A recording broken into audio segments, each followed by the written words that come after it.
Hello everybody, कैसे हैं आप सभी। स्वागत है आपका हमारे यूट्यूब चैनल पर जिसका नाम है डिफेंस गुरुजी। आगे बढ़ने से पहले मैं चाहता हूं आप चैनल को शेयर करें, सब्सक्राइब करें और अगर आपको वीडियो पसंद आती है तो इसे लाइक जरूर करें।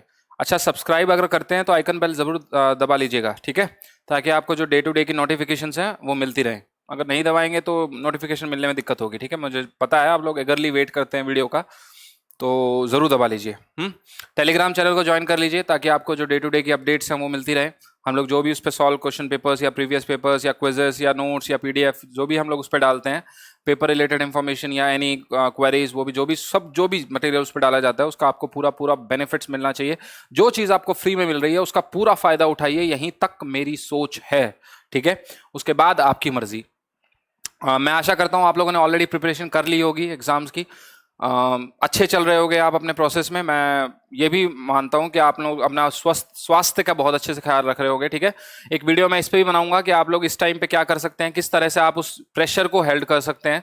वो प्रेशर जो होता है ना, एग्जाम फियर, एग्जाम प्रेशर जिसे आप बोलते हैं। भाई हम 10वीं 12वीं के जो पेपर देते हैं, 12th 11 10 12th के जो पेपर हम लोग देते हैं, उससे ज्यादा प्रेशर कब क्रिएट होता है? When we are trying for job, when we are trying to get the job. हम लोग जब जॉब को ट्राई करने जाते हैं तो हम पे ज्यादा प्रेशर होता है, and that pressure is unbearable. वो प्रेशर जो होता है वो अनबेयरेबल होता है, उसको हम लोग बेयर नहीं कर सकते। यानी कहने का क्या मतलब है, उसको झेल नहीं सकते, है ना। तो सीधी सी बात है, उससे कैसे बचा जा सके मैं ये भी बताऊंगा। आप अपनी डाइट को कैसे कंट्रोल कर सकते हैं ताकि आप लोग फिट रहें एग्जाम में जाने से पहले। काफी बच्चे इस टाइम पर बीमार हो जाते हैं और वो उनके लिए अच्छा नहीं है, ठीक है। तो एक बीमारी की वजह से, बुखार की वजह से या किसी भी कारण की वजह से अगर आप अपना एग्जाम नहीं दे पाते हैं, एटलीस्ट दो तो, होना नहीं होना सब भगवान की इच्छा फल पे है, या आप जैसा परफॉर्मेंस देते हैं उस पे है, ठीक है। कर्म पे है, आपके कर्म करिए, फल की चिंता ना करिए, है ना। ये सभी तो कहते हैं कि कर्म करो, फल की चिंता ना करो, ठीक है। तो आपको वीडियो अच्छी लग रही होगी तो लाइक जरूर करिएगा बेटा, ठीक है। तो अब हम प्रिपोजिशन की बात करें। आज हमारा जो टॉपिक है ग्रामेटिकल का प्रिपोजिशन है। मैंने आपको पिछली वीडियो में बताया था कि मैं इस टॉपिक को इसलिए उठा रहा हूं, इस टॉपिक की अगर मैं इंपॉर्टेंस का पता लगाऊं, अगर मैं इस टॉपिक की इंपॉर्टेंस का पता लगाऊं तो भैया क्लॉज टेस्ट में 100% इसमें से एक क्वेश्चन रहता है। स्पॉटिंग द एरर जो है, स्पॉटिंग द एरर जो है उसमें 100% इसमें से एक क्वेश्चन रहता है। फ्रेजल वर्ब्स के ज्यादा आते हैं लेकिन इसमें से भी एक ना एक जरूर आपको देखने को वहां पर मिल जाता है। फिल इन द ब्लैंक्स की बात करूं तो एक क्वेश्चन इसका 100% होता है। ये ऐसा टॉपिक है ग्रामर का जिसे हम नेग्लेक्ट नहीं कर सकते। इस टॉपिक को मैंने पहले उठाना ठीक समझा क्योंकि एक आसान सा टॉपिक है और जल्दी उठ जाएगा, जल्दी कवरअप हो जाएगा। इसके बाद फिर हम और टॉपिक्स ले लेंगे, ठीक है। जहां तक, क्योंकि अगर मैं बीच में ऐसा कोई टॉपिक उठा लूं जो आपको नहीं समझ में आए, उस टॉपिक के बाद फिर आप और टॉपिक भी जो है उसको भी ऐसे लेकर चलते हो कि वो समझ में आने वाला नहीं है। तो पहले वो टॉपिक कर लेते हैं जो ईजिली आपको समझ में आ सकते हैं, ठीक है। हमारा टॉपिक आपको दिख गया, प्रीपोजिशन। कंजक्शंस की वीडियो मैंने ऑलरेडी डाल दी थी, उसको एक ही घंटे के लेक्चर में मैंने खत्म कर दिया था। उससे पहले एक लेक्चर जो था उसमें थोड़ी बहुत कंजक्शन के बारे में मैंने आपको बताया था। उस लेक्चर को आप अच्छे से देख लीजिएगा। मैं आशा करता हूं आपको वीडियो पसंद आई होगी, तो उसे लाइक भी जरूर करिएगा, ठीक है। चलिए प्रीपोजिशन की बात करते हैं। प्रीपोजिशन क्या है, प्रीपोजिशन का यूज क्या है, प्रीपोजिशन में कितने सारे प्रीपोजिशंस आते हैं, ये सारी चीजें आज हम देखेंगे, ठीक है। चलिए, प्रीपोजिशन जो चीज है, आपको नाउन और प्रोनाउन के बारे में पता है? नाउन और प्रोनाउन के बारे में पता है? भैया नाउन क्या है? किसी भी चीज का नाम, पर्सन, प्लेस और थिंग। पर्सन, प्लेस और थिंग, ठीक है। प्रोनाउन क्या है? प्रोनाउन क्या है? जो इस नाउन को, यानी जो नेमिंग वर्ड है, नाउन क्या है? It's a naming word. ये क्या है? Naming word. Why it is a naming word? Because it denotes a name, it gives a name to something. कहने का क्या मतलब है? किसी भी चीज को कोई नाम प्रदान करता है। कौन प्रदान करता है? That is noun. लेकिन हर जगह नाम का ही इस्तेमाल करना थोड़ा सा हमारे लिए इरिटेटिंग होता है। कैसा होता है हमारे लिए? इरिटेटिंग होता है। तो हम उसको किससे रिप्लेस करवा देते हैं? प्रोनाउन से रिप्लेस करवा देते हैं। जैसे हीज, जैसे हिम, जैसे हर, जैसे शी, जैसे ही, जैसे शी हो गया ऑलरेडी, है ना, हो जाएगा। ये सारी चीजें क्या है? आपकी प्रोनाउन है। इनको प्रोनाउन क्यों कहा जाता है? क्योंकि ये नाम को यानी नाउन को रिप्लेस करते हैं। क्या करते हैं? रिप्लेस करते हैं। ये दो चीज आ गई समझ में? चलो मैं हर बार आपको ये दो चीज समझाता हूं, इसका बहुत इंपॉर्टेंस है। प्रीपोजिशन क्या है? जो इस नाउन और प्रोनाउन का क्या करे? इस नाउन और प्रोनाउन का क्या बताए? रिलेशन बताए, संबंध बताए। किसके साथ?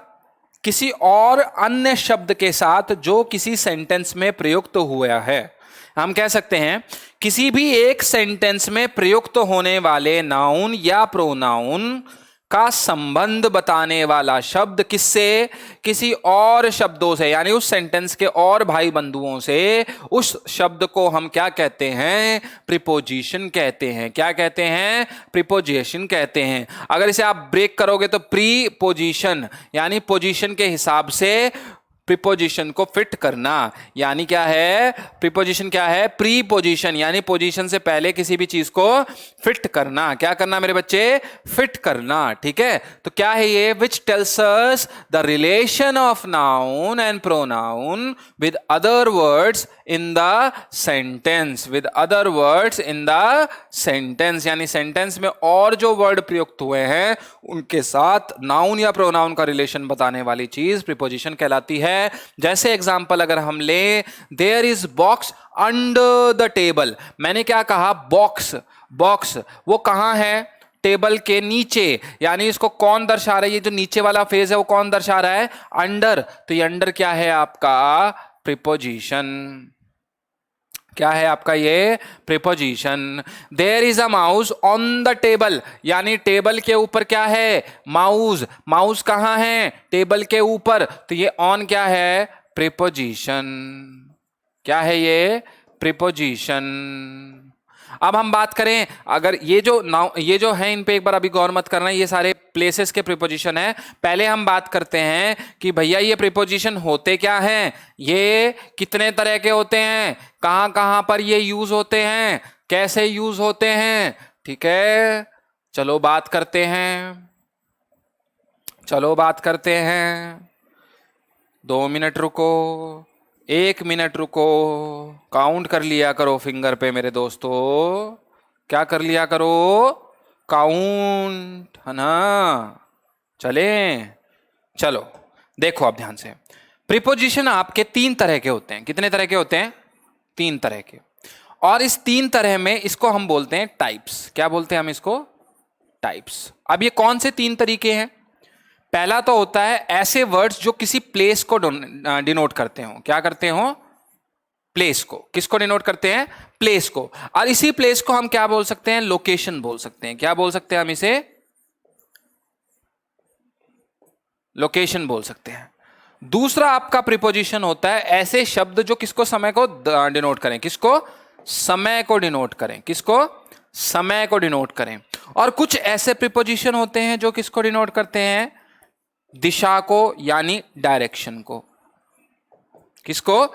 दिशा को यानी डायरेक्शन को। तो हमारे पास कुल मिलाकर 3 प्रीपोजिशन हुए। कौन कौन से? ऐसे प्रीपोजिशन जो प्लेस या लोकेशन को डिनोट करें, या टाइम को डिनोट करते हो दूसरे, या तीसरा डायरेक्शन को डिनोट करते हो। यानी कितने तरह के हुए ये? 3 तरह के हुए मेरे दोस्त। कितने तरह के? 3 तरह के। कौन कौन से? डायरेक्शन, टाइम, प्लेस और लोकेशन। अभी हम जिस पर चर्चा करेंगे that is place and location. किस पे चर्चा करेंगे हम? प्लेस और लोकेशन की। तो मैंने ये जो वर्ड्स आपको ऊपर प्रोवाइड कर रखे हैं, दीज आर द वर्ड्स और these are the preposition which denotes the place और लोकेशन। ये जो वर्ड्स हैं जैसे क्या? At, in, on, above, below, over, under, between, among, amongst, amid, amidst, before, behind। ये कुछ ऐसे इंपॉर्टेंट वर्ड्स हैं जो डिनोट करते हैं प्लेस या लोकेशन को। किसको डिनोट करते हैं ये? प्लेस या लोकेशन को। किसको डिनोट करते हैं बच्चे? प्लेस या लोकेशन को। चलें नेक्स्ट स्लाइड पर। चलिए, प्रीपोजिशन ऑफ प्लेस। क्या है हमारा टॉपिक? Preposition of place. और सबसे महत्वपूर्ण जो वर्ड है इस पूरी प्लेस के सिस्टम का, दैट इज ऑन। क्या है वो? ऑन है। ये एक ऐसा शब्द है जिसको लेकर कंफ्यूजन सदा बनी रही है और मेरे ख्याल से ये मरते दम तक कंफ्यूजन बनी रहेगी, मरते दम तक कंफ्यूजन बनी रहेगी, क्योंकि इस कंफ्यूजन को अभी तक हम क्लियर नहीं कर पाए। लेकिन आज हम क्या करेंगे, इसको क्लियर करने की कोशिश कर देंगे। और कोशिश क्या, हम इसको क्लियर ही कर देंगे। क्या कर देंगे? क्लियर। अरे भाई, क्लियर करने का मतलब मिटा देना भी होता है, तो इसको मिटा मत देना मेमोरी से। क्या करना? मिटा मत देना किसी भी मेमोरी से, कहीं अपनी मेमोरी से इसको रिजेक्ट ही कर दो, डिलीट कर दो। देखिए, ऑन का जो पहला इस्तेमाल है वो क्या है? ये किसी चीज के सतह को दिखाने के लिए किया जाता है। किस लिए किया जाता है? सतह को। जैसे अगर मैं बात करूं टेबल की, मैं बात करूं चेयर की, तो इनकी सरफेस कैसी है? ऐसी। कैसी है सरफेस? ऐसी। ये सरफेस है, this is surface area, this is surface, है ना? ये सरफेस है। तो इस सतह पर रखी हुई चीज, इस सतह पर रखी हुई चीज को जो जिस प्रीपोजिशन से डिनोट किया जाता है, दैट इज ऑन। वो क्या है? उसको क्या बोलते हो आप? ऑन बोलते हो। क्या बोलते हो? ऑन बोलते हो। यानी ये जो सरफेस है, this is a straight surface, इस सरफेस पे रखी हुई चीज को हम लोग ऑन से डिनोट करते हैं। किससे डिनोट करते हैं हम लोग? ऑन से डिनोट करते हैं। किससे? ऑन से। जैसे the pen is on the table, ये जो पेन है ये किसकी सरफेस पर है? टेबल पे, यानी on. The book is on my table या on my chair, on. The man is lying on the floor, यानी किस पर है? ऑन द फ्लोर, फ्लोर के ऊपर। किस पे? The man is lying on the floor. किस पर? On the floor. यानी किस पर है ये? आओ नाचे, कहां नाचे? कहां नाचे? On the floor. कहां नाचे हम? ऑन द फ्लोर नाचे। कहां नाचे? On the floor. यानी किसके ऊपर नाच रहे हैं हम? फ्लोर के ऊपर नाच रहे हैं। बुक किसके ऊपर रखी है? ऑन के ऊपर रखी है। और बुक किसके ऊपर रखी है? टेबल के ऊपर रखी है। यानी ये जो ऊपर वाला सिस्टम है, it is denoting on, it is denoted by on. और मेरे प्यारे बच्चों, एक बात याद रखिएगा, अगर आप किसी भी प्रीपोजिशन को विद हिंदी सीखने की कोशिश कर रहे हैं, तो भाई उसके मायने कई बार गलत निकल जाते हैं। विद हिंदी सीखने की कोशिश कर रहे हैं, यानी हिंदी लैंग्वेज में सीखने की कोशिश कर रहे हैं, तो भैया उसके कई बार मायने कैसे आते हैं? रॉन्ग। कैसे आते हैं? रॉन्ग, सरासर गलत, सरासर गलत। देखिए, इसका दूसरा क्या यूज है? दूसरा यूज है to show the dates and days, यानी किसी दिन को दिखाने के लिए या तारीख दिखाने के लिए किसका इस्तेमाल किया जाता है? ऑन का इस्तेमाल किया जाता है, तारीख या दिन को दिखाने के लिए। जैसे she will come on Thursday, ये थर्सडे क्या है? डे है कि नहीं है? अब चाहे वो मंडे हो, चाहे संडे हो, चाहे सैटरडे हो, कुछ भी हो, दैट उससे पहले क्या आ जाएगा? आपका ऑन आ जाएगा। वो कब आएगी? थर्सडे को आएगी।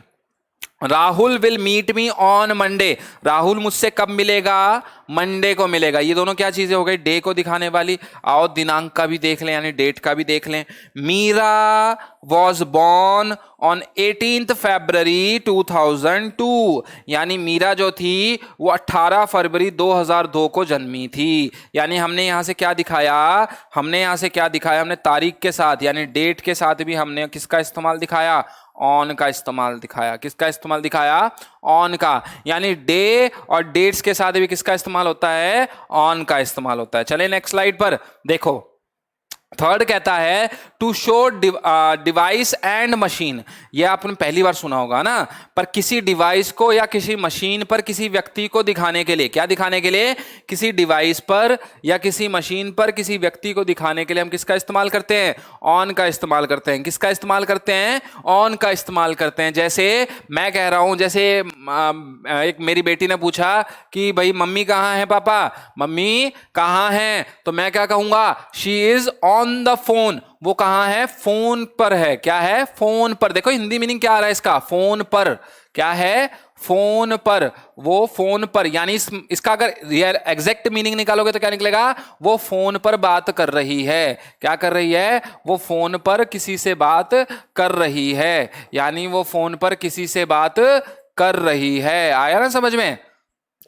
मेरा कहने का क्या मतलब है कि अगर आप हिंदी मीनिंग से चलेंगे तो आप गलत हो जाएंगे। आपको हिंदी नहीं, आपको इंग्लिश देखना है। आपको क्या देखना है मेरे बच्चों?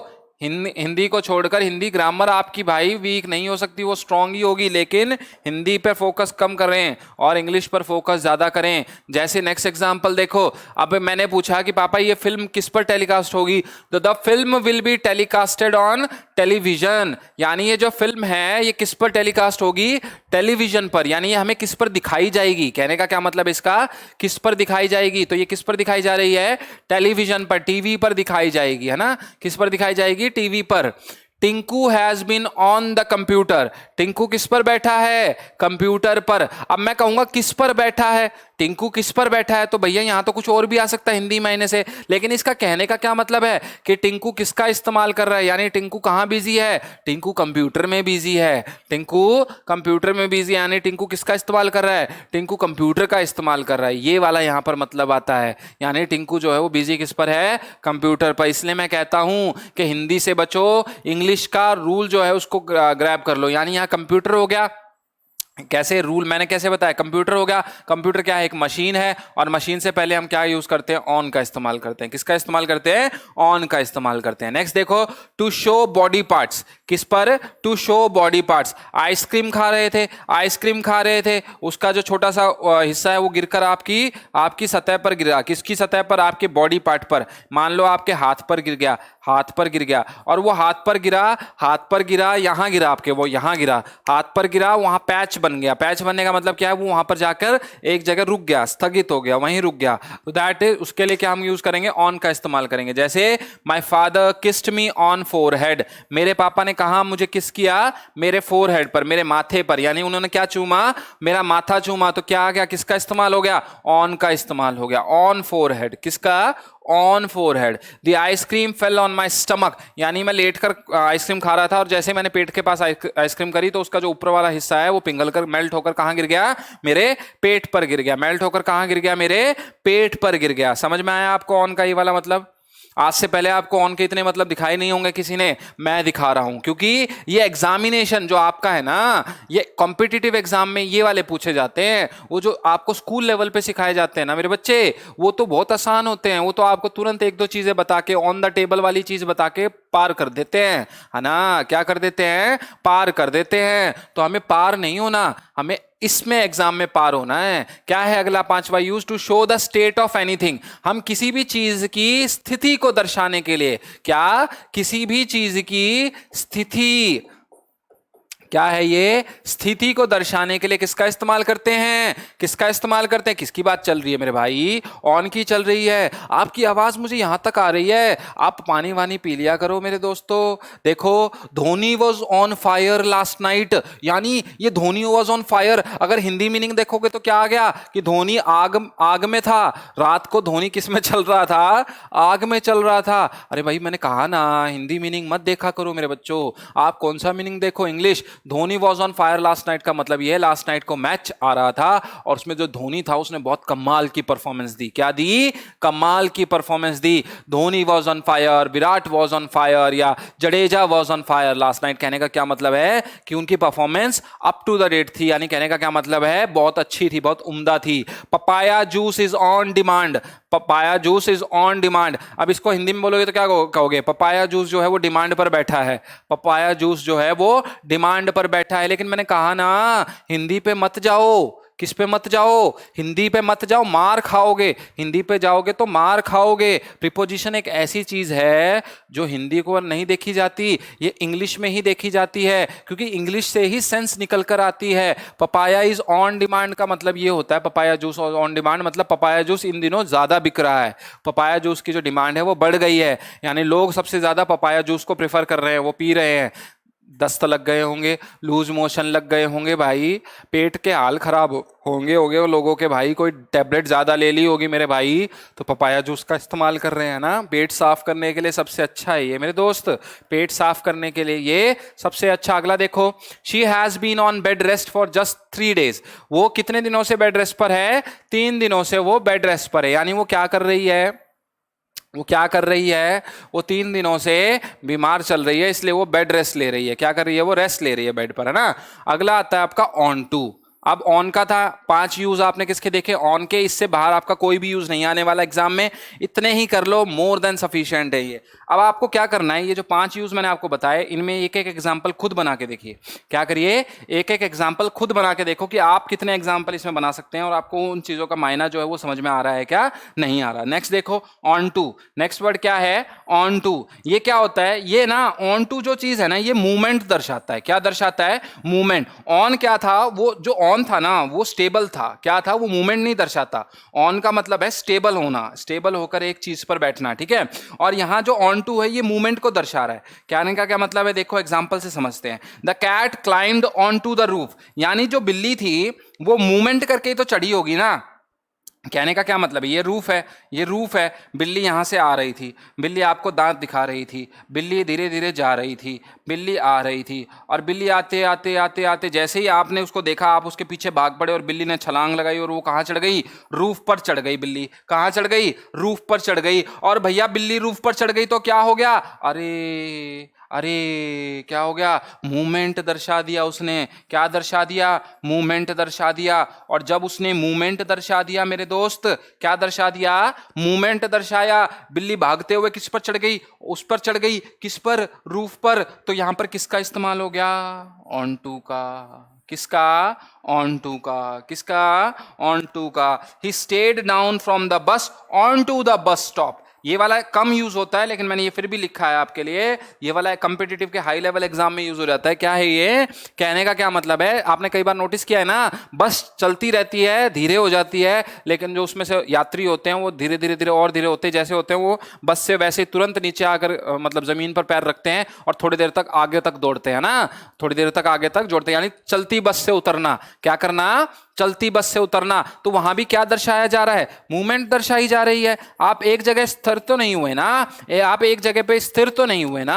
आपने जैसे ही बस उस पे मतलब नीचे जमीन पर पैर रखा, आप 2 मिनट के लिए आगे बढ़े, 2 मिनट के लिए आप ऐसे आगे बढ़े, झटका लगा आपको आगे चलने का, तो that is movement, that is movement. और मूवमेंट को क्या शो कर रहा है, ऑन टू शो कर रहा है। मूवमेंट को क्या शो कर रहा है बच्चे, ऑन टू शो कर रहा है। चले नेक्स्ट पर देखो, When we know everything about anything, यानी कहने का क्या मतलब है, किसी भी चीज के बारे में। ये वाला जो यूज है ना, ये बहुत रेयर देखने को मिलता है। ये वाला जो यूज है बहुत रेयर देखने को मिलता है, लेकिन मैं इस रेयर को भी निकाल के लिए आया आपके लिए। क्या है ये, When we know everything about anything, यानी किसी चीज के बारे में आप जब पहले से ही सब कुछ जानते हैं, लेकिन ये बेसिकली इनफॉर्मल लैंग्वेज में यूज होता है। ये बेसिकली इनफॉर्मल, ये फॉर्मल में नहीं होता। जैसे she knew I was on to her plan. अब ये क्या कह रहा है, ये क्या कह रहा है, इसका मायना देखोगे तो क्या निकल के आ रहा है, इसका मायना निकल के आ रहा है कि वो लड़की जानती है, वो लड़की जानती है कि मैं उसके प्लान से अवगत हूं। यानी वो जो भी आगे मेथड अपनाने वाली है ना, मुझे पहले से ही उसके मेथड के बारे में अच्छे से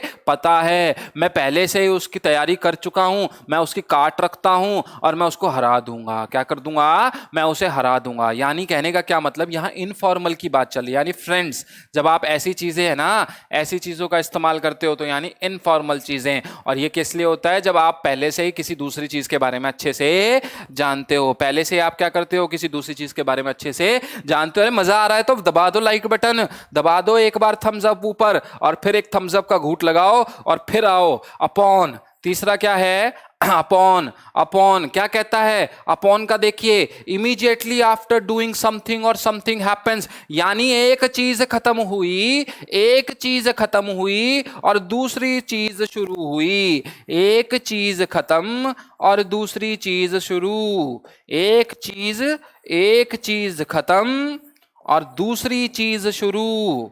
हम कह सकते हैं एक कार्य खत्म, दूसरा कार्य शुरू, दूसरी चीज शुरू। हम कह सकते हैं, क्या कह सकते हैं, देखो ब्लैक बोर्ड पे, इतना बुलवाते हो मेरे से, तो देखो एक चीज खत्म यानी एक कार्य खत्म, दूसरा कार्य शुरू। कहने का क्या मतलब है, मीरा गेट मैरिड, मीरा की शादी हो गई। अरे ये कब हुआ, हमें तो बुलाया ही नहीं उसने, हमें तो शादी में बुलाया ही नहीं भाई मीरा ने, ये तो गलत बात। चलो हम आगे बढ़ते हैं। मीरा गेट मैरिड, मीरा की शादी हो गई। इमीडिएटली कब हुई, इमीडिएटली कब, upon passing out the college, यानी जैसे ही कॉलेज उसका पास हुआ, अगले ही दिन उसने, मतलब थोड़े दिनों बाद उसने रिजल्ट दिखा दिया, और जैसे ही रिजल्ट दिखाया क्या हो गया, पापा पापा, है ना, तो वहां उसकी शादी हो गई। किसकी शादी हुई? मीरा की शादी हुई, है ना। तो यानी यहां पर क्या हुआ था, वो पास हो गई थी कॉलेज से मेरे बच्चे, क्या हो गई थी, कॉलेज से पास हुई, और कैसे, पास होते ही उसकी शादी हो गई, है ना। चलो नेक्स्ट पर चलें। The thing going to be happen, next क्या है, the thing going to be happen, यानी जो चीज अभी बस घटने वाली है। घटने का मतलब क्या है, घटने वाली वो नहीं, डिक्रीज वाला नहीं, घटने वाला मतलब अभी घटित होने वाली है, होने वाली है, यानी फ्यूचर में बस अभी होने वाली है। वो क्या है, Holi is almost upon us. ये वाली चीज आपने बहुत रेयर देखी होगी, लेकिन मैं आपको दिखा रहा हूं रेयर। क्या दिखा रहा हूं, रेयर दिखा रहा हूं। देखो, Holi is almost upon us. अब इसका हिंदी मीनिंग देखोगे तो भाई ये क्या कहोगे आप, तो कुछ और कह दोगे अंशंड, लेकिन इसका हिंदी मीनिंग क्या निकल के आता है, Holi is almost upon us का मतलब है होली का त्योहार बस आने ही वाला है। होली का त्योहार है बस जो आने ही वाला है। His payment is going to be due upon us, यानी हम उसकी पेमेंट अभी तक चुका नहीं पाए हैं, उसका कर्जा हम पर चढ़ने वाला है। यानी अगर हमने इस बार भी उसकी पेमेंट पूरी नहीं चुकाई तो वो हम पर ड्यू हो जाएगी, हमें और आगे ऐड करके देनी पड़ेगी, है ना। चलो अब ये ना, ये जो है ना, क्या है ये क्या है, ये जो अपॉन भैया है ना, ये बड़े जिद्दी हैं। ये क्या हैं, बड़े जिद्दी हैं। और ये क्या करते हैं, ये कई बार ऑन की जगह ले लेते हैं। क्या ले लेते हैं मेरे दोस्त, ऑन की जगह ले लेते हैं। यानी ये इसको ऐसे घुसंड मारते हैं कि ये दूर जाके गिरता है। लेकिन ये जब है ना, जब ये ऑन की जगह लेते हैं तो ये मोर फॉर्मल हो जाते हैं। क्या हो जाते हैं मेरे बच्चे, मोर फॉर्मल हो जाते हैं। यानी ये बहुत ना शानदार वे में बिहेव करता है। और ये किसके साथ फॉर्मल होते हैं आपको घबराने की आवश्यकता नहीं है, मैंने पहले से ही लिख रखा है। वर्ब्स कौन से याद कर लो। अगर डिपेंड दे रखा है सेंटेंस में, या कॉन्ग्रेचुलेट दे रखा है, या एक्सपीरियंस दे रखा है, या हैपन दे रखा है, या इंसिस्ट दे रखा है, तो आप इन सबके साथ किसका इस्तेमाल करोगे, इन सबके साथ किसका इस्तेमाल करोगे, अपॉन का। ऑन की बजाय किसका इस्तेमाल करोगे, अपॉन का इस्तेमाल करोगे। देखो ध्यान से, his whole future depended upon your decision, उसका जो पूरा का पूरा भविष्य है वो किस पर डिपेंड करता है, तुम्हारे डिसीजन पर डिपेंड करता है। क्या डिसीजन लोगे उस पर डिपेंड करता है। They congratulated him upon his success, यानी उसने उसको कॉन्ग्रेचुलेट किया, उन्होंने सबने क्यों किया, क्योंकि उसको सक्सेस मिली थी। तो यहां पर क्या आ गया, कॉन्ग्रेचुलेटेड आ गया, यहां क्या आ गया, डिपेंडेड आ गया। तो ये याद कर लो वर्ड, क्लॉज टेस्ट में आता है। ये किस में आता है, स्पॉटिंग द एरर और क्लॉज टेस्ट में यह आता है। ये आपका किसमें, आपको याद होगा ना, वो फ्रेजल वाला याद होगा ना। मैंने आपको कहा था ना भैया, मैं कोई भी चीज बिना काम की नहीं करवाता, सारी चीज काम की चलती है इस वाले चैनल पर, सारी चीज काम की चलती है। अब देखो चौथा use, between two nouns in which one noun is greater than other. अब ये क्या यूज है भाई, ये दो नाउन के लिए यूज होता है। किसके लिए, दो नाउन के लिए यूज होता है। लेकिन उन दो नाउनों में एक फर्क ये है कि जो पहला नाउन या दूसरा नाउन जो होगा, उन दोनों में से कोई एक जो होगा वो ग्रेटर होगा। कैसा होगा, ग्रेटर होगा। या हम कह सकते हैं ये वाला नाउन और ये वाला ग्रेट, यानी दोनों में से एक नाउन जो है वो कैसा होगा, ग्रेटर। जैसे she has worked hard year upon year, कहने का क्या मतलब है, देखो ध्यान से, यानी ये दो वर्ड हैं, दो नाउन यूज हो गए। यहाँ कितने हो गए, ईयर और ईयर, ईयर और ईयर, है ना। अब ये ईयर और ईयर के बीच में क्या आ गया, अपॉन आ गया। वैसे ही देखो, they crossed further mile upon mile, यानी माइल और माइल, यानी कहने का मतलब है एक माइल से एक माइल बढ़ता जा रहा है, बढ़ता जा रहा है, बढ़ता जा रहा है। मैंने बताया ना आपको एक घट जाएगा दूसरा बढ़ जाएगा, यानी कहने का क्या मतलब है, mile upon mile, mile upon mile, mile upon mile, यानी डिस्टेंस जो है वो प्रतिदिन बढ़ता जा रहा है। क्या हो रहा है, डिस्टेंस बढ़ता जा रहा है। अगला देखिए, कोई चीज जो मूवमेंट में आए, कोई चीज जो मूवमेंट में आए, जैसे वॉक या क्लाइम, तो वहां पर आपको किसका इस्तेमाल करना है, वहां तो आपको ऑन टू का इस्तेमाल करना है। जैसे देखो, Rinku fail upon the ground. अब ये क्या कहता है, मूवमेंट मैं बताता हूं आपको, ये दो चीज याद रख लो। अब आप कंफ्यूज हो जाओगे ऑन टू और अपॉन में, किस में कंफ्यूज हो जाओगे आप, ऑन टू और अपॉन में। तो आपको क्या करना है मैं बताता हूं आपको। अब मूवमेंट वाला जो सिस्टम है ना, मूवमेंट वाला, देखो, जो चीज बिल्डिंग से घेर दो, एक चीज को आप बिल्डिंग से घेर दो, तो क्या वो चल के नीचे गिरेगी, वो कैसे गिरेगी बिल्डिंग से?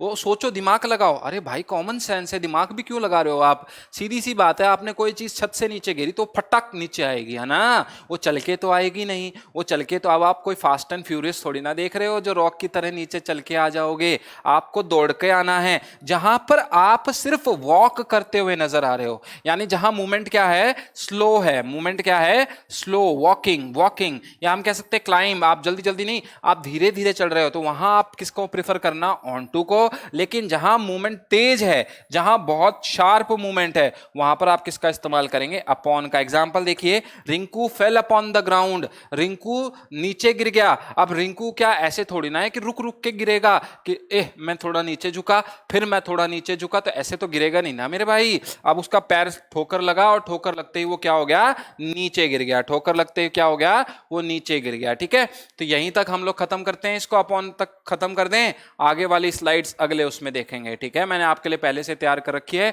इसे अगले उसमें देखेंगे। आगे आपको बहुत अच्छा लगने वाला है। ठीक है, और आशा करता हूं आपको ये भी बहुत अच्छा लगा होगा। मैं अपनी नॉर्मल ट्यून में आ जाता हूं। ठीक है, तो अगर आपको वीडियो पसंद आई है तो इसे लाइक जरूर करें और अगली वीडियो का इंतजार कीजिए। तब तक के लिए जय हिंद, जय भारत।